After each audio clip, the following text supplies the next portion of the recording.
بسم الله الرحمن الرحيم الحمد لله رب العالمين وصلى وسلم وبارك على عبدك ورسولك محمد خاتم النبيين إمام المرسلين وعلى آله وأصحابه وسلم تسليما مزيدا ثم أما بعد إخوة الكرام السلام عليكم ورحمة الله وبركاته. Nous allons aborder maintenant Inch'Allah donc le rappel en fait sur un sujet et notamment sur le fait que Allah subhanahu wa ta'ala a créé donc l'être humain pour une raison bien particulière, c'est-à-dire le fait, bien sûr, Allah subhanahu wa ta'ala a créé l'être humain, les hikmati adima. Awalaha, la première de ces raisons, c'est le fait de l'adoration. Bien sûr, Allah azza wa jal nous rappelle wa ma khalaqtul jinna wal insa illa liya'budun. Je n'ai créé les djinns et les hommes que pour qu'ils m'adorent. Mais aussi minha, parmi cette hikma, cette sagesse, il y a le fait que fa inna Allah jalla fi'ala khalaqal insan yani fi hadhihi al-hayah, dans ce bas monde, pour une vie de lutte. C'est-à-dire que Allah Jalla fi'ala a créé l'être humain an yakuna fi hadhihi al-hayah yani fi midmar min al-jihad wa sa'i wal mukabada, pour une vie de lutte, une vie d'effort, une vie où il ne va cesser l'adorateur de cheminer. Cela c'est la sagesse. Allah Jalla fi'ala a voulu que tu l'adores par le fait de ce pourquoi il t'a créé, donc la dévotion dans l'adoration d'Allah Azza wa Jal, ce qui veut dire que tu ne dois pas perdre de vue, que tu ne seras jamais apaisé, tu ne seras jamais dans une forme de, on va dire, de repos dans ce bas monde, puisque ce n'est pas le but. Laqad khalaqna al-insan fi kabad. Nous avons créé l'être humain pour une vie de lutte. Donc ce qui veut dire que même si toi tu es la personne la plus influente, la plus riche, la plus importante de ce bas monde, tu auras forcément des choses autour de toi qui vont te perturber dans ta vie, qui vont te causer du tort, soit directement à travers ce que tu possèdes, soit à travers les gens qui vont même vivre avec toi dans ta propre demeure, soit à travers la vie que tu vas mener, soit à travers même le monde dans lequel tu vas vivre, l'époque dans laquelle tu seras. Tu vivras des épreuves, des troubles, des tentations, des passions, parce qu'en fait c'est la vie. Allah Jalla fi'ala a voulu cela. Mais pourquoi? Quel est le but encore une fois? Liyabluwakum ayyukum ahsanu amala, afin de voir ceux d'entre vous quel est le mieux agir. Comment est-ce que tu vas te comporter avec ton argent, avec ton pouvoir, avec ta connaissance, avec ta notoriété, avec tout cela, comment est-ce que tu vas te comporter de cette manière? Donc, on te dit que l'être humain, il a été créé comme cela pour cette lutte, pour ce combat. بأن الإنسان مقدر عليه أن يجاهد نفسه في طاعة الله سبحانه وتعالى. Et donc la personne, elle n'a pas le choix. Dans ce bas monde, même si tu te payes le luxe d'être dans la tranquillité, dans ta tranquillité, il faudra que tu luttes à obéir à Allah. Même si tu es tout seul dans le désert, tu devras faire attention que dans le désert, tu respectes tes heures de prière. Tu respectes les ordres d'Allah Azza wa Jal, tes obligations, tes biens que tu dépenses, ta zakat que tu la donnes. Donc il faudra que tu luttes. Quand même, contre tes passions qui vont te dire, néglige cela, ce n'est pas grave. Tu peux faire moins des choses comme cela. Donc, où que tu sois, même seul, tu as des obligations et tu as des contraintes auxquelles tu dois te soumettre. Parce qu'Allah Jalla fi'ala, il veut dans ce bas monde, que tu montres, que tu démontres que tu es sincère à son égard. Et c'est comme cela que... Mais pourquoi cela? C'est parce qu'en fait la personne, il doit faire preuve de patience, montrer qu'il patiente, parce qu'Allah Jalla fi'ala l'a créé pour cela aussi, dans le fait je patiente face aux difficultés. Allah, tu as créé ce bas monde pour m'éprouver. Je dois patienter, je dois résister, je dois endurer. C'est le sens aussi du verset lorsqu'Allah Jalla fi'ala te dit fa'buduhu, adore-le, Allah Azza wa Jal, wastabir li'ibadati, et fais preuve d'endurance, et fais preuve de persévérance dans ton adoration. Donc ce qui veut dire que je ne peux pas simplement me contenter d'adorer comme cela, comme, tu vois, comme un mot vide. Que tu n'as pas de j'adore Allah Azza wa Jal, fais mes prières, je jeûne, je fais mes piliers de l'islam. Non. Il faut qu'en plus de cela, wastabir li'ibadati, reste dans l'endurance, persévère. Ce qui veut dire augmente ta foi par les œuvres d'adoration, des choses comme cela. Pourquoi? Parce que si tu restes dans ta situation normale de faiblesse, de coutume, que va-t-il se passer? Shaitan, il va jouer avec toi. Il va t'appeler à des passions, à des désirs, à des péchés, des choses comme cela. Et toi, peut-être tu vas tomber dans cela sans t'en rendre compte. Et tu dois lutter, tu dois patienter. C'est pour ça que les ulama te disent as-sabr, et ben la patience, elle est de 3 manières. As-sabr ala ta'atillah, wa sabr ala ma'asiyatillah, wa sabr ala aqdarillah mu'allima. Tu dois patienter face, donc dans le fait d'obéir à Allah, ça demande de la patience. Tu dois patienter au fait de ne pas tomber dans les péchés, ça nécessite de la patience, de te retenir, de te rappeler que cela est un péché, de t'éloigner, ça nécessite de la patience et de l'endurance. Et enfin, la patience par rapport à ce que Allah t'a commandé ou qui a été décrété contre toi ou sur toi et qui ne te plaît pas. Tu dois patienter. Et c'est comme cela que même Allah t'informe, donc bien sûr, que ce bas monde, ad-dunya, eh bien, quel est le but de cela? ليكون يعني الإنسان ذلك سببا في رفعه في الآخرة. Grâce à cette vie de lutte, de patience, d'endurance, de résistance, Allah il t'élève. Il t'élève en degré. Et il t'élève dans la demeure de l'au-delà. Ce qui veut dire que Allah, c'est pour ça qu'Allah Azza wa Jalla te dit Wallahu ya'lamu mutaqallabakum wa mathwaakum. Allah, il sait ce que tu fais dans ce bas monde. Comment est-ce que tu vis, où tu vas, comment est-ce que tu te comportes, et ainsi de suite. Mais il sait même ce que tu penses. Il sait ce qu'il y a au plus profond de toi-même. Rabbakum a'lamu bima fi nufusikum. Allah, votre Seigneur, sait ce qu'il y a en vous-même. Mais en plus, le plus intéressant dans tout cela, c'est que tu te rappelles wa mathwaakum. Et aussi votre demeure de l'au-delà, il est déjà au courant de cela. Il sait déjà si tu es quelqu'un du paradis ou de l'enfer. Donc cela veut dire quoi? Eh bien moi, si je suis dans les péchés et je suis dans la désobéissance, je dois prendre garde. Attention, quelle est ma situation? Il faut que je me rectifie. Pourquoi? Parce que j'ai l'ikhtiyar, j'ai le libre choix. Je peux me rectifier. Je peux me dire, je suis dans le péché. Combien de personnes commettent des grands péchés? Et ils te disent eux-mêmes, non mais je sais que je suis dans les grands péchés. Non mais je sais que ce que je fais est haram. Donc ils le savent. Ils sont conscients qu'ils commettent des choses interdites et mauvaises. Donc c'est un choix. Parce que tu pourrais, si tu le souhaites, avec de la conviction et de la détermination, cesser ce que tu fais. Même si c'est dur. Eh bien voilà la lutte. Voilà la lutte. Et donc, quelque part, tu peux analyser ton cas. Regarde ta situation aujourd'hui. Est-ce que j'emprunte le bon chemin qui m'emmène fi dar salam, dans la demeure de la paix? Ou est-ce que je suis amené là dans les chemins de la fournaise? Par le fait que Shaitan il m'appelle au péché, turpitude, injustice et tout ce qui peut aller dans le mauvais chemin. Et donc cela, c'est quelque chose que tu peux analyser toi-même, que tu peux voir dès maintenant. Et donc tu sauras ce qu'il en est, c'est un choix. Pourquoi Allah, il t'éprouve, mais en même temps, il te donne le libre arbitre? Pourquoi cela? Parce qu'il ne peut pas te juger alors que tu n'as pas le libre arbitre. Parce que si tu n'as pas le libre arbitre, cela veut dire que Allah, il te juge alors que tu es contraint. Tu es contraint. Je ne peux pas choisir entre le bien et le mal. Ce n'est pas possible. Allah est l'adil, le juste, par excellence, le suprême dans la justice. À partir de là, s'il te juge, et si tu dois rendre des comptes, c'est parce que tu avais le choix. Tu avais le choix de faire le bien ou le choix de faire le mal. C'est la justice d'Allah Azza wa Jal. Et c'est pour cela qu'Allah subhanahu wa ta'ala te dit, déjà à la base, rappelle-toi que ce bas monde, dunya, c'est quoi? Ibtila. N'est-ce pas? C'est une demeure d'épreuve. C'est une demeure d'épreuve. Et c'est pour ça qu'on dit innama al-hayat ad-dunya, innama ad-dunya daru amal wal akhirah daru jaza. Faman lam ya'mal huna nadima hunak 'inda Allah subhanahu wa ta'ala.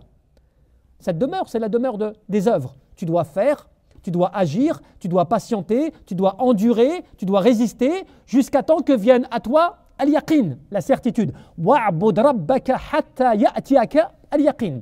Adore ton Seigneur, cela veut dire résiste, patiente, endure, jusqu'à temps que vienne à toi la certitude, al-yaqin, qui veut dire la mort.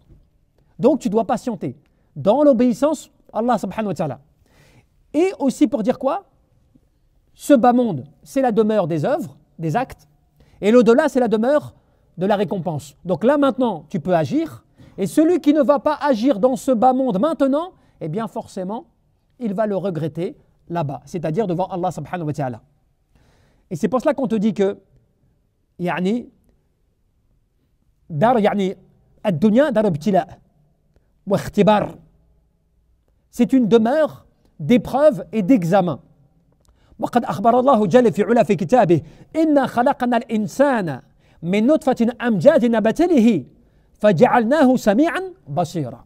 Nous avons créé l'être humain alors qu'il n'était qu'une gouttelette de sperme, que nous avons façonné, que nous avons formé, que nous avons créé. Et cela pourquoi? Nous l'éprouvons.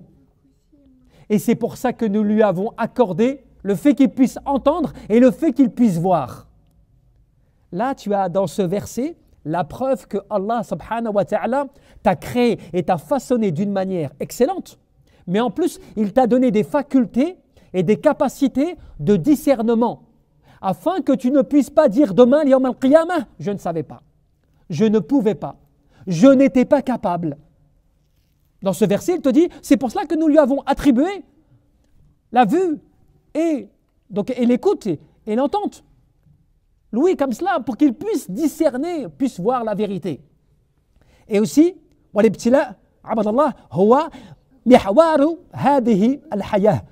Ce bas monde, il tourne autour de l'épreuve et de l'examen. Tous les prophètes, tous les envoyés, tous les pieux, tous ont été envoyés avec le fait de devoir résister, de patienter, de faire preuve de patience, ainsi de suite. Tous. Il n'y a personne qui n'a échappé à cet examen. Mais ce n'est rien par rapport à l'au-delà. Parce que tu patientes combien de temps? 60 ans? 70 ans? Et encore, retire à cela ton adolescence, tes heures de sommeil, tes heures de négligence. Qu'est-ce qu'il est resté de ta vie en termes de consommation d'épreuves? 20 ans, 30 ans? Allez, pour ceux qui ont vécu longtemps, 40 ans? Pour une vie éternelle, hein? Pour un examen qui va t'amener à une vie ensuite éternelle. Donc, ce n'est même pas quantifiable. Et c'est pour cela que ولهذا كان على المؤمن أن يفهم هذه الحقيقة ويتأهب لها فيكون يعني صبورا على المصائب شاكرا على النعم مجاهدا في طاعة الله مباعدا عن معاصيه. Et c'est pour cela que l'adorateur d'Allah Azza wa Jal, lorsqu'il réfléchit à tout cela, il conçoit eh bien qu'il se doit d'appliquer principalement 3 grands pôles, à savoir le premier, la patience dans les calamités, la reconnaissance à l'égard des bienfaits qui te sont accordés, l'obéissance à Allah Azza wa Jal, dans ce dans quoi il t'a commandé d'être obéissant, et enfin, le fait de t'éloigner des péchés, de t'éloigner des actes de désobéissance. Regarde ce hadith. ثبت عن النبي عليه الصلاة والسلام وأنه قال في الحديث. Qu'est-ce qu'il te dit dans ce hadith? Important. حفت الجنة بالمكاره وحفت النار بالشهوات. Tu sais, le paradis est entouré de choses désagréables, contraignantes, de choses difficiles. Le paradis est entouré de choses difficiles, contraignantes, des choses qui peuvent être compliquées. Ce qui fait que le paradis est donc un chemin, une voie qui est semée d'embûches. Tu ne peux pas y rentrer comme cela facilement. Il faut que tu montres que tu es sincère, que tu montres que tu es dévoué, que tu montres que tu désires aussi entrer dans la demeure de la paix. Et aussi le prophète sur scène, il te dit quoi? Mais l'enfer est entouré de passion et de désir. Ce qui veut dire que le paradis n'est pas évident, dans le sens où c'est facile en réalité quand tu obéis à Allah Azza wa Jal et que tu t'adonnes à cela. Mais en même temps, c'est des contraintes, c'est des sacrifices, c'est de la patience, tout ce qu'on a expliqué comme cela. Mais l'enfer, c'est le contraire. Autour de l'enfer, ce qui t'y attire, c'est quoi? Les passions, les désirs, les plaisirs. Tout cela bien sûr dans les sujets notamment illicites ou blâmables, qui t'appellent dans cette voie-là. Donc tu te rends compte que finalement, eh bien, tu n'as pas le choix. Tu désires le paradis, il faudra supporter, il faudra patienter, il faudra résister, être endurant et être sincère et véridique. L'enfer, et qu'Allah Azza wa Jalla nous en préserve, eh bien c'est, tu te laisses aller, tu ne te poses pas de questions. Je fais ce dont j'ai envie de faire de ce bas monde. Plaisir, désir charnel, autre, eh bien je me lâche, pas de limite. Cela t'amène dans cette voie-là. Et par rapport à cela, tu comprends, ad-dunya mazra'atu al-akhirah. Ce bas monde n'est qu'une demeure équivalente à une terre que tu moissonnes et que tu travailles. À partir de là, faman zara'a khayra hasada najah. Celui qui va donc être intelligent, qui va semer ses graines, qui va moissonner sa terre, entretenir sa terre, enlever les mauvaises racines, enlever les mauvaises herbes, faire attention à ce qui pousse de cette terre, ce qui veut dire tes hasanat, tes bonnes actions. Tu vas les entretenir, tu vas y veiller, tu vas faire attention à tout cela, eh bien tu vas récolter cela. Et Yawm al-Qiyamah, le jour de la résurrection, d'un grand plaisir, tu seras joyeux, heureux, gagnant.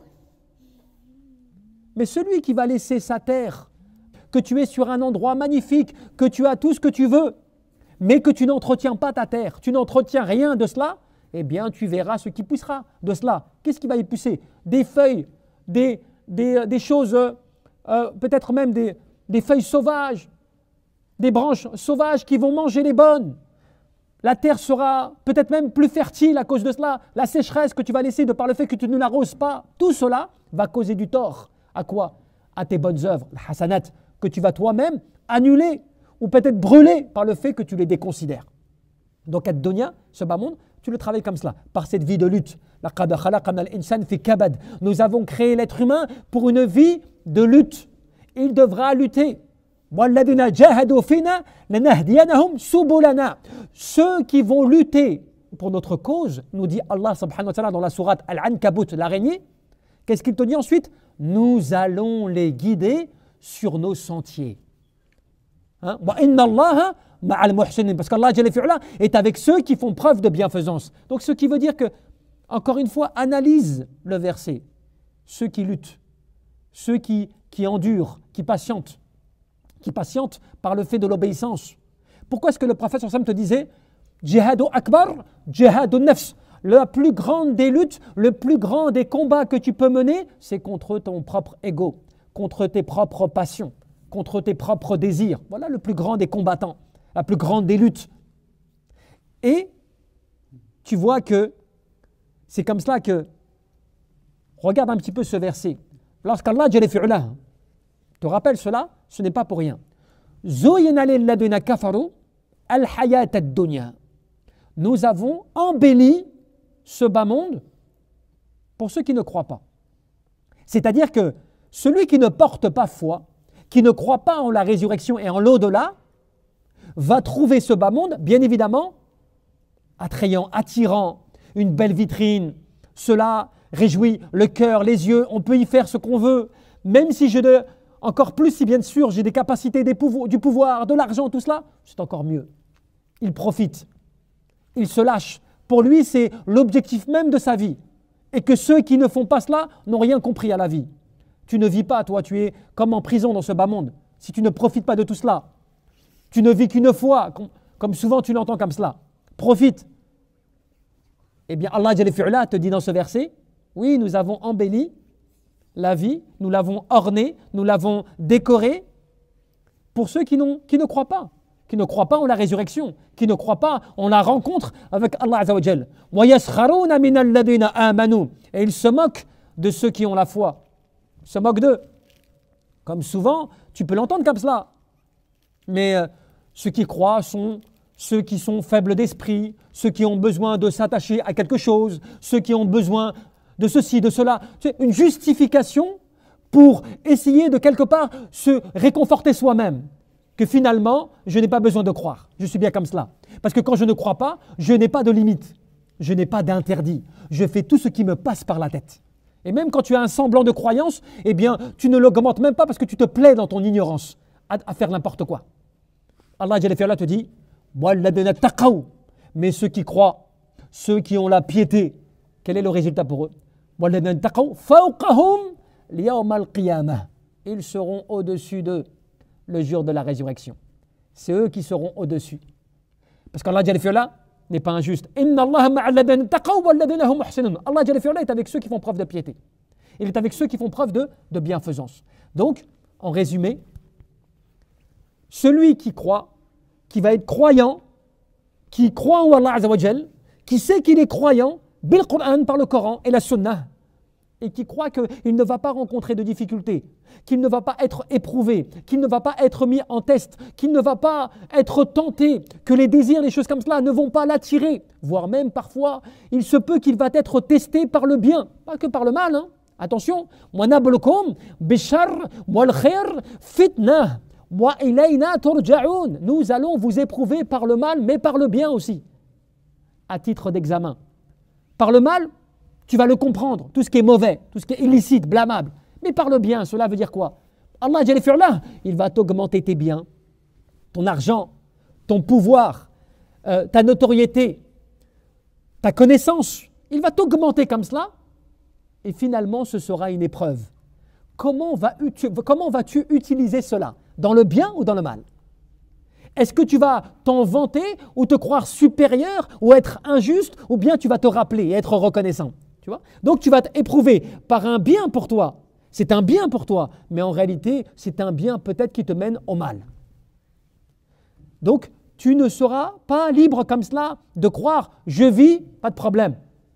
Et si je suis croyant, je ne dois pas avoir de soucis, je ne dois pas avoir d'épreuves, de contradictions. Peut-être même, Allah Jalla fi'ala, si tu as tout ce que tu veux, il va mettre au sein de ta famille des gens qui vont te contredire ton épreuve.